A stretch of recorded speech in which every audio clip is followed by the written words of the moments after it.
Welcome back to Podcast, Conversations on Philippine History, Politics, and Society. I am Vecal Porha. I am Lee Candelaria. At ako si Joselito Ebro. So ngayon, we're continuing our season, Bagay-Bagay, Philippine Life Through Objects. And today, we're talking about something that probably triggered instant nostalgia the moment you read our episode title. So, ano to? Well, una sa lahat, alam kaya ng mga listeners natin na Gen Z kung ano itong object na ito, no? Kasi for us, it has defined classroom life for generations, including ours and perhaps before. Kasi dati wala pang projector sa classroom, di ba? This object is actually a distinct buff-colored object that was practically currency, especially sa simula ng taon kasi bahagi siya lagi ng school supply list. Tama. At laging kasama nito ay pentel pen, no, sa listahan ng mga school supplies na yan. At ito nga ay walang iba kundi ang Manila paper. Ito yung kapanahunan natin or posible ng mga tito at tita dyan na laging ginagamit para sa reporting sa mga klase. Kasi yun yung common material for visual aid.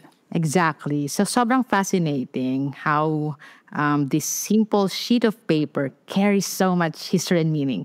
So ang unang fun fact natin, Manila paper wasn't actually invented in the Philippines. Pero historically, very traceable sa Pilipinas kasi yung original na materyales para sa paggawa nito ay isa sa mga pinakamalaking export natin simula nung 19th century, which was abaka. Tama. Pwede talagang sabihin no, that Manila paper was not only a ubiquitous classroom material, it has also witnessed the evolution of Philippine education. And for many of us, especially yung mga batang 80s at batang 90s dito, no, hindi lang siya papel. No? It's also a symbol of our school days. Or in my case, it reminds me of a lot of paper cuts.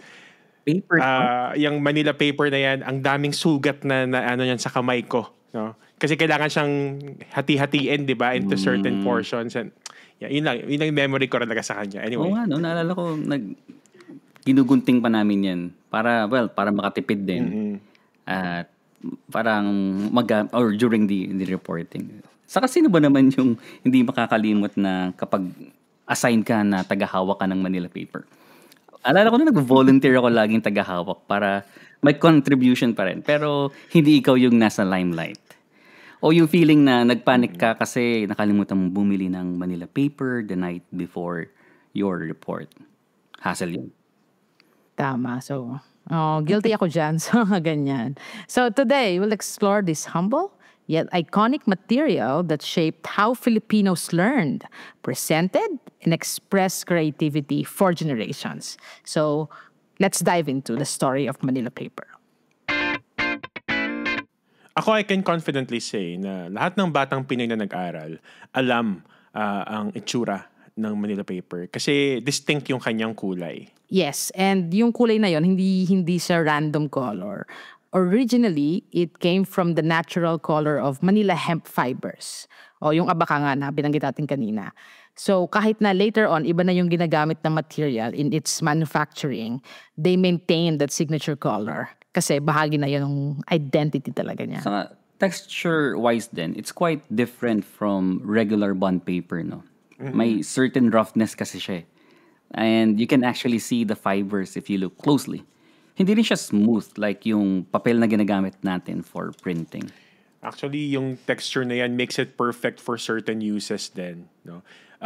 Kayang-kaya niyang makahandle nung ink nung pentel pen. No? By the way, pentel pen, another brand name na ubiquitous na sa generic. Yeah. Oo. Kumbaga marker, yung permanent marker. Yes. Oo. Kumbaga, I think everybody has tried writing sa whiteboard, no? At kung gaano kadulas at ang hirap magsulat using a whiteboard marker. Pero when you write kasi on paper, it's really very tactile. So hindi dumudulas yung pen. And the ink doesn't really bleed that much. Although it bleeds pa din, no? Hindi mo pwedeng gamitin yung backside ng Manila paper. But it's really perfect for writing those large letters na kailangan for visual aids. At madalas, ang ina-assign, di ba may sabi ni Bro kanina, tagahawak ng Manila paper, meron ding tagasulat ng Manila paper. At usually, yung tagasulat, yung maganda, yung handwriting sa classroom or sa group. Secretary. The secretary. Oo. Ako naman, yung vivid memory ko dyan sa Manila paper, ay yung amoy niya. Di ba? Kapag sa mga tindahan or sa National Bookstore, meron siyang very distinct scent na amoy papel, pero parang meron ding earthy. So, it's weird, pero unmistakable. So, pag naamoy mo, alam mo Manila paper. Nabanggit rin kanina yung texture. Kasi naalala ko pa rin how it felt. Medyo rough under your hands, especially when you're trying to write neatly with a ruler. So, your hand would get this light friction burn if you're working on it for too long. Actually, naalala ko din nga na it's kind of difficult to really get good handwriting when you're writing on Manila paper. Kasi nga, yung iba nililinyahan pa yan ng pencil. Diba? Bago mo sulatan. Yung ginagawa namin, fino-fold siya. Tama. Pino-fold siya ng, alam mo, parang magkaroon ng lines. Tama, oo. Gets ba? Yes, para siyang fan. Oo. Parang fan. Para walang mark ng sulat, pero meron kang guide. Oo. I think the most common forms na ma-encounter natin ay yung mga flat sheets talaga for visual aids and for reports. No? But the Manila paper were also used for folders. No? Ito yung mga brown envelopes, yung Manila envelope. No? And yung filing folders. No? Kumbaga pare-pareho ng kulay itong mga to eh. Ginagamit natin to store important documents. May Manila folder, meron ding Manila envelope nga. Pero yung isang magandang characteristic ng mga items na ito, ng school supplies na ito, ay mura sila. No? Super affordable. And even today, it's still some of the cheapest paper options available. Like a sheet of Manila envelope, I think, would only cost like 5 pesos, no? Sometimes even less kapag bumili ka ng bulk of 10. Ganyan. Tama. So itong Manila paper na ginagamit natin, mas mura to kumpara dun sa mga cartolina. Yes. Oo. That came in different colors. So may pink, may yellow, blue, pero yung Manila paper yung mas mura na option. At very crucial yung affordability niyan kasi it meant that even students from modest backgrounds could participate fully in class activities kasi afford ng karamihan yung Manila paper. At mahanap mo siya kahit saan. So syempre nasa National Bookstore. Pero ako dati, naalala ko, bumibili ako sa sari-sari store. Kasi nga, maalala mo siya late na di ba? Yes. Like, bukas, wala ka ng time pumuntang National Bookstore. So, sa sari-sari store sa kapitbahay, dun mo mahanap yan. So, here's where our story gets interesting. Tulad nung nabanggit natin kanina, despite its name, Manila paper, hindi naman din talaga siya na-invent sa Pilipinas. It was actually created in the United States in the 1840s. Pero yun nga, yung connection kasi sa Pilipinas or sa Manila was very fundamental because it got its name from Manila hemp.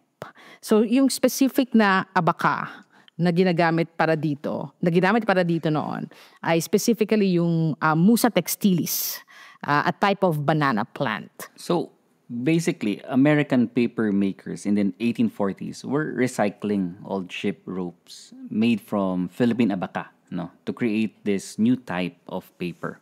Ang galing lang kasi from sailing ropes to writing paper. Yeah, exactly. And the invention of this, turning ropes into paper, is credited to Mark Hollingsworth and his sons. They got a patent, a U.S. patent noong 1843 for manufacturing paper from Manila fibers. They were facing a shortage of traditional paper making materials kasi like cotton and linen rags. So they got creative. And bakit ship ropes? Kasi nung mga panahon na to, 1800s, actually hanggang early 20th century, Philippine abaca was the gold standard for maritime rope because of its incredible strength and resistance to salt water. So yun talaga yung ginagamit sa buong mundo. Ships everywhere used Manila hemp ropes. And ayun nga, kapag naluma na, siyempre, kalataw ng bagay, na-wear out na yung lubid, then they use it as a material for Manila paper. And this was during the Spanish colonial period, no? And Manila, as we all know, was already a major port for exporting abaca Kaya when Americans named their new paper, they called it Manila paper after the source of the hemp. Oo nga naman, no, bakit ka pa mag-iimbento kung saan na lang kinuha yung raw material, di ba? Manila. So, during the American colonial period, nung start nung period na ito, 1898, lalong napatibay yung connection between this Manila fiber and Manila paper kasi the US, of course, became a major importer of Filipino baka. And American companies largely controlled the trade. Yes, at ayon sa ating mga economic historians, nung American colonial period, early 1900s, isa sa mga dahilan ng relative prosperity ng Pilipinas, lalo nung 1910s, specifically nung World War I, ay yung high demand sa Manila hemp. Ang ginagamit, mataas yung demand sa lubid during the war. So yung mga ibang ekonomiya sa bansa bumabagsak, pero yung sa atin pataas dahil sa Manila hemp.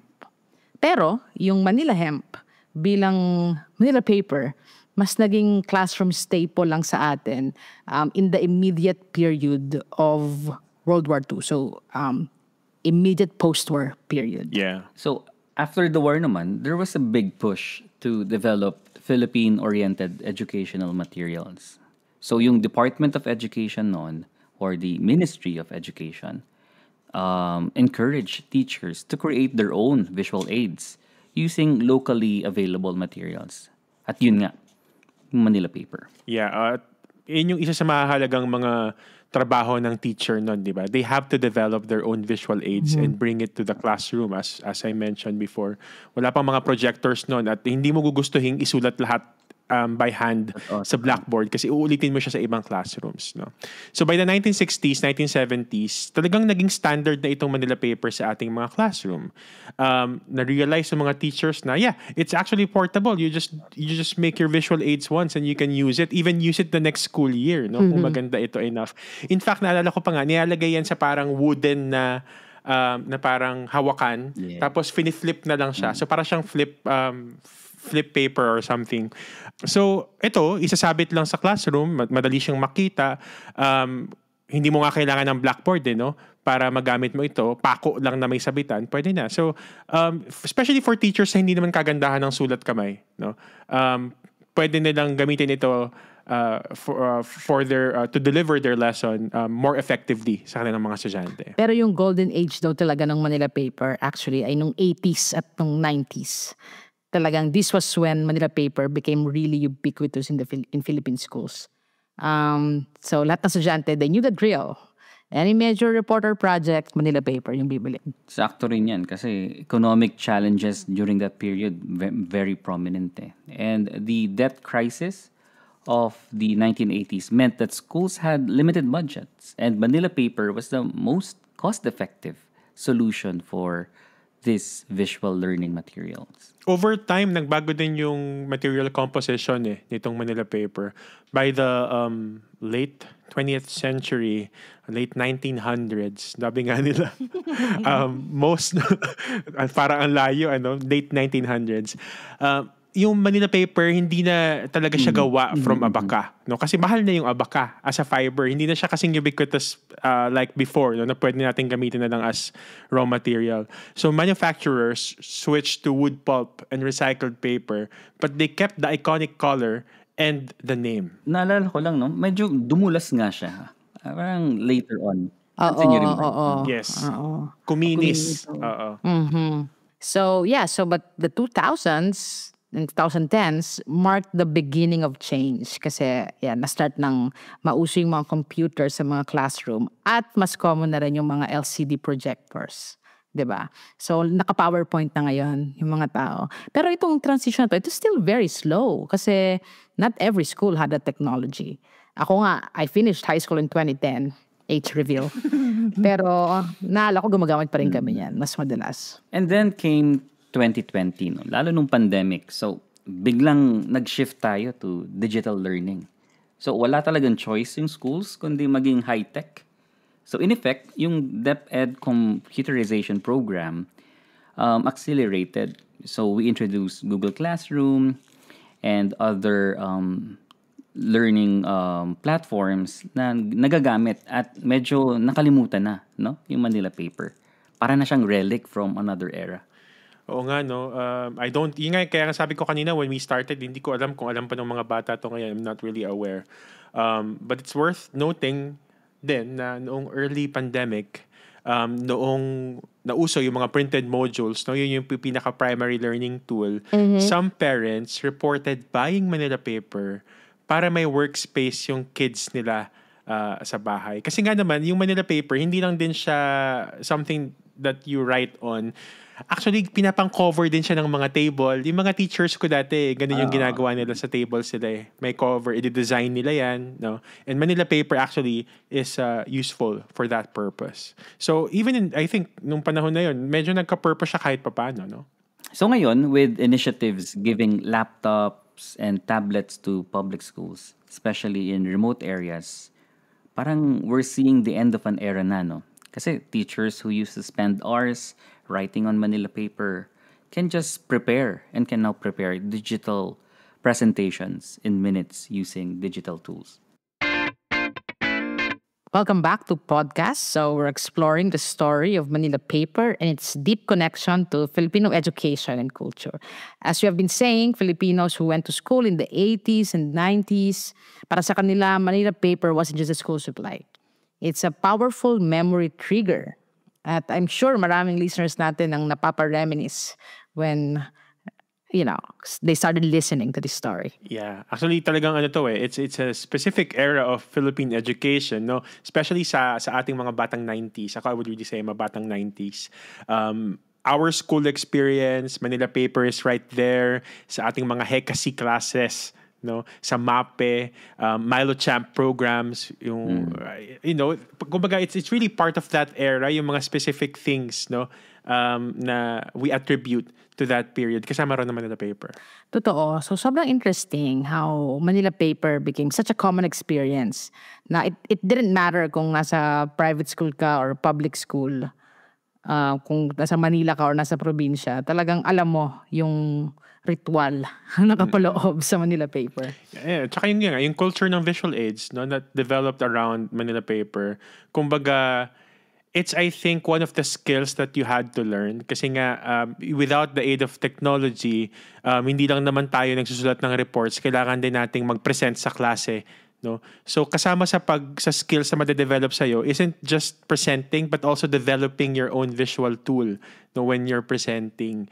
So we created elaborate presentations with borders, with designs, and carefully laid out information kasi limited yung space mo eh. Nalala ko kaya close kami ng ate ko noon eh. Kasi yung ate ko yung taga-sulat sa Manila paper ng mga report ko.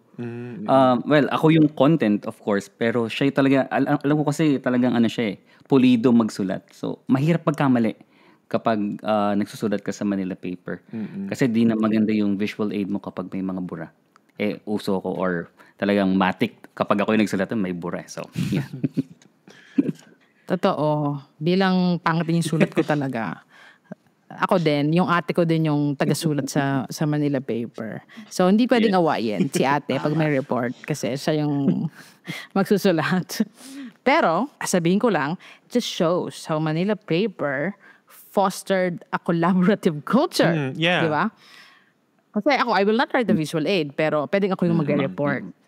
Kasi madaldal ako eh. Tapos yun nga, group projects, minsan kahit in classroom group activities, it would mean huddling around one large sheet of Manila paper, negotiating who writes what, who draws the illustrations, and of course, sino yung maghahawak kapag magpapresenta. Napakahalaga kasi talaga nun eh. Yung role na yon na tagahawak ng Manila paper. No? Napaka-crucial nun. You have to hold it steady, you have to hold it high. Kahit nagka-cramps ka na, kailangan may tamang technique. No? May skill dyan eh. Yeah. Pero hindi. Kasi ang point lang naman nun, kailangan may ibang gawin yung ibang group members. No? And we know that in a group, di ba? In a group, not everybody is so inclined to do the analysis. Yung iba, taga-sulat. So yung iba, especially yung mga nasa back row, manual labor. at least tagahawak sila ng Manila paper. No? But yeah, again, nabanggit ko na to kanina, sa Manila paper kasi may certain finality. No? When you write your stuff there, you can't easily correct your mistakes. And students developed all kinds of techniques, no? Para masigurado nga na straight yung lines, may mga stencils. Kami dati, kapag nagkamali ka, magugupit ka ng maliit na portion ng Manila paper, ididikit mo doon. So there are creative ways by which you can go around this limitation. But the fact na even before you write it, iisipin mo na kung kasya ba yung material mo. I think there's already some kind of training na nade-develop sa'yo nun, no? To keep things concise but ensure na nandun lahat ng point na kailangan mo. So, it demanded a level of creativity but also resourcefulness and yung treatment nga ng material. Kailangan, you know your content well to make it fit in just one Manila paper. At yun nga, tulad nung sinabi kanina, yung mga teachers talagang nakinabang din sa Manila papers. So, doon sinasabi ni Lee kanina. Kasi hindi naman lahat ng teacher yung magaling sa chalk and talk. Yes, oo. Di ba may mga ganon? Yung habang nagtuturo, nagsusulat sa board. Skill yun So, not everybody has that skill. So, Manila paper.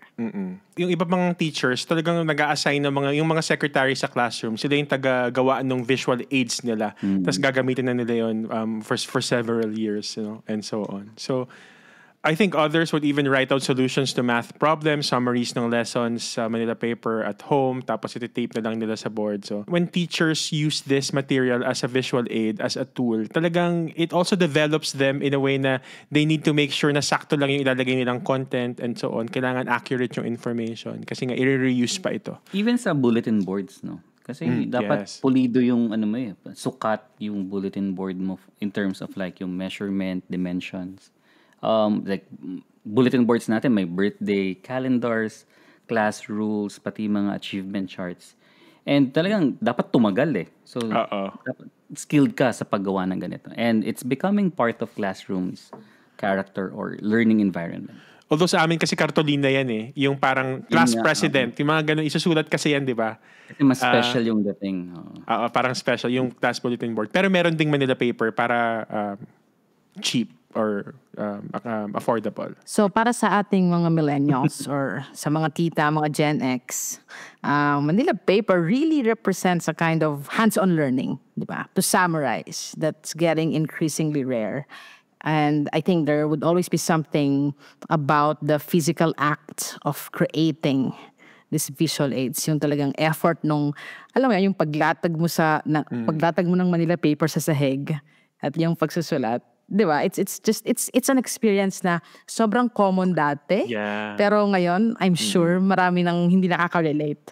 So, di ba, yung amoy ng papel, yung pentel pen, and the satisfaction of it all. Yeah, yun nga it's beyond academic content You need to plan your content, lay out, organize information visually, work within constraints, tapos kailangan creative ka pa, tapos meron pang collaboration with classmates. Kumbaga, hindi lang, ang dami niyang tinuturo sa yung skills without you realizing it. So I think I'm kind of happy na I am part of that generation na kumbaga we straddled this line between analog and digital. So we kind of got the best of both worlds pa.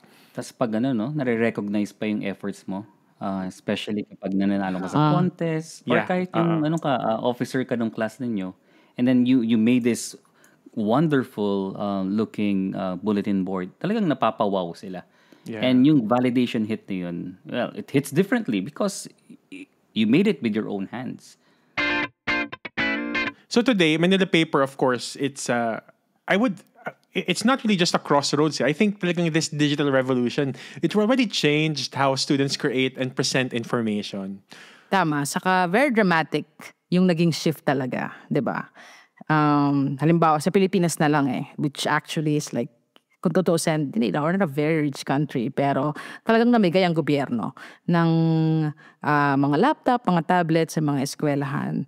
And then, ginagamit na rin yung Google Education Plus. So, ang dami-dami ng digital tools. So, I think, mas yun na yung standard ngayon sa mga classrooms. Sobrang bilis nga nung transition. So, teachers who spent decades perfecting their Manila paper visual aids suddenly had to learn PowerPoint, Google Slides, Canva. So sobrang laki nung responsibility for this paradigm shift. Naisip ko tuloy paano yung mga veteran teachers na natin. Ayun nga Paano sila nag-adjust? Yeah, actually hindi yan simpleng replacement lang ng tools. May debate yan na naganap nung transition period. I remember there was this DepEd order noong 2023, DepEd order number 21, yung bare walls policy. Naalala nyo ba yun? Oo, yan yung kay Sara Duterte nung siya pa yung DepEd secretary. Yung directive niya, remove, sabi niya, unnecessary decorations from classroom walls. At katapihan sa mga iba sa mga yan ay mga Manila paper displays. So, yung reasoning niya ay mas makaka-focus yung mga estudyante kapag bare walls. Pero syempre, maraming mga umalma. Grabe tong si Sarah, no, magnanakaw ng happiness. Magnanakaw ng joy in the classroom. Oo, kasi as a teacher, no, iba yung nabibigay na nakikita mo yung gawa mo na naka-display. And I think removing that would, parang yung ownership ng mga bata into their learning. And talagang yung Teachers Dignity Coalition specifically defended yung value nitong classroom displays na to. Kasi hindi lang sila distraction hindi lang sila simpleng papel. May value behind those papers. Hindi ko rin gets I mean, are physical or static displays outdated? Meron pa rin naman tayong nakikitang displays. We still see advertisements hindi na lang sila talaga tipong niyedikit sa board, no? Pero meron tayong mga billboards and all. I mean, the fact that displays still work, ibig sabihin, these static displays, they serve a purpose that digital displays cannot quite replace. For me, dapat ang tanggalin hindi yung visuals Yung tanggalin yung dapat yung mukha ng mga politiko na nasa taas ng blackboard. Hindi, biro lang.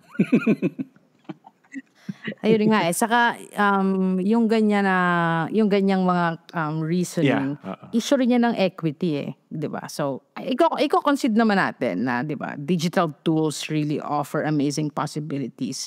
Pero kailangan nating acknowledge na it requires halimbawa reliable electricity, internet connection, na alam naman natin na sa maraming bahagi ng Pilipinas ay hindi pa rin ganun ka-reliable itong mga ganitong klaseng infrastructure. So, hindi lahat ng eskwelahan ay laging meron ito consistently. Yeah, tama. So, in some rural schools nga, Manila paper remains more reliable than technology. No need for electricity, no need for Wi-Fi, and it won't crash out or run out of battery during presentation. Kaya nga, I think hindi naman nawala yung Manila paper sa market. Andiyan pa rin siya. No? Like companies like, I think, Advanced Paper, may manufacturing pa rin ng Manila paper. It's now using more recycled material. So it's more marketed now for art projects, no? Pero ginagamit pa rin siya for visual aids sa school. Tapos ang maganda dyan, yung presyo talagang hindi masyadong nagbago. So parang 5 pesos pa rin siya. Tapos pero ngayon, kasi dati pag binibili namin ito naka-roll. So ngayon, it's now sold folded, parang mga nakapack na. So, yung demand, maliit na, syempre, kumpara dati. Pero nandiyan pa rin, lagi pa rin nandiyan, persistent. In our next episode, we'll be exploring another significant object in Philippine life connected ulit sa school. No, ito yung inyong clue. It's something that filled millions of Filipino bellies during the 1970s and made a controversial comeback recently. And despite its name, it wasn't really exactly a treat you'd ask for seconds of. Mukhang exciting. So, abangan nyo yan. Don't forget to follow us on our social media pages and accounts and visit our website, podcast.org. Salamat sa pakikinig. Until next time, this has been Podcast, Conversations in Philippine History, Politics, and Society. And as always, have a good day.